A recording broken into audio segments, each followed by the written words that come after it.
Praise the Lord, hallelujah. സർവശക്തനായ ദൈവം നമ്മളെ എല്ലാവരെയും അനുഗ്രഹിക്കട്ടെ എന്ന് പ്രാർത്ഥിക്കുന്നു.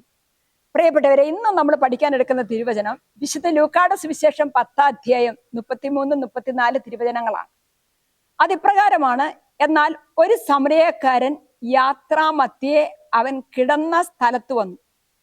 അവനെ കണ്ട് മനസ്സലിഞ്ഞ് അടുത്ത് ചെന്ന് എണ്ണയും വീഞ്ഞും ഒഴിച്ച് അവന്റെ മുറിവുകൾ വെച്ച് കെട്ടി തന്റെ കഴുതയുടെ പുറത്ത് കയറ്റി ഒരു സത്രത്തിൽ കൊണ്ടുചെന്ന് പരിചരിച്ചു. പ്രിയപ്പെട്ടവരെ, കരുണ എന്നാൽ ആവശ്യത്തിന് ഇരിക്കുന്നവരോടുള്ള സഹതാപവും ആ സഹതാപത്തിൽ നിന്നുണ്ടാകുന്ന സ്നേഹവും ആ സ്നേഹത്തിൽ നിന്ന് വരുന്ന പ്രവൃത്തിയുമാണ്. ആകയാൽ സമരയക്കാരൻ വഴിയരികിൽ മുറിവേറ്റ് കിടന്നവനെ കണ്ട് മനസ്സലിഞ്ഞ് മുറിവുകൾ വെച്ച് കെട്ടി അവനെ പരിചരിച്ച് ആ പരിചരണത്തിലൂടെ സ്നേഹം കൊടുത്ത് ആ മുറിവിനെ സുഖപ്പെടുത്തുകയാണ്. അവിടെ ഒരു കരുണയുടെ വലിയ ഒരു നീർച്ചാൽ ഒഴുക്കുകയാണ് വേദനിക്കുന്ന മുറിവേറ്റ ആ വ്യക്തിയിലേക്ക്. നമ്മളെ വിശുദ്ധ ലൂക്കായുടെ സുവിശേഷത്തിൽ നമ്മൾ കാണുന്നു, ധൂർത്തപുത്രനെ കണ്ട് പിതാവ് അവനെ ഓടിച്ചെന്ന് കെട്ടിപ്പിടിച്ച് ആശ്ലേഷിക്കുന്നു.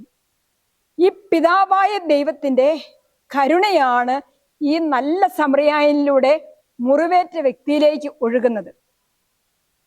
വിശുദ്ധ ലൂക്ക ഇപ്രകാരം പറയുന്നു, 6-ാം അധ്യായം 36-ൽ, നിങ്ങളുടെ പിതാവ് കരുണയുള്ളവനായിരിക്കുന്നത് പോലെ നിങ്ങളും കരുണയുള്ളവരായിരിക്കും.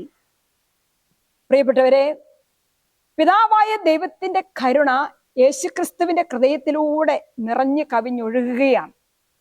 സക്കേവൂസിനെ പേര് ചൊല്ലി സ്നേഹത്തോടെ വാത്സല്യത്തോടെ പേര് ചൊല്ലി വിളിച്ചു. ആ സ്നേഹത്തിന്റെയും വാത്സല്യത്തിന്റെയും ശബ്ദം അവന്റെ ഹൃദയത്തില് ഇടിമുഴക്കം പോലെ വന്നു.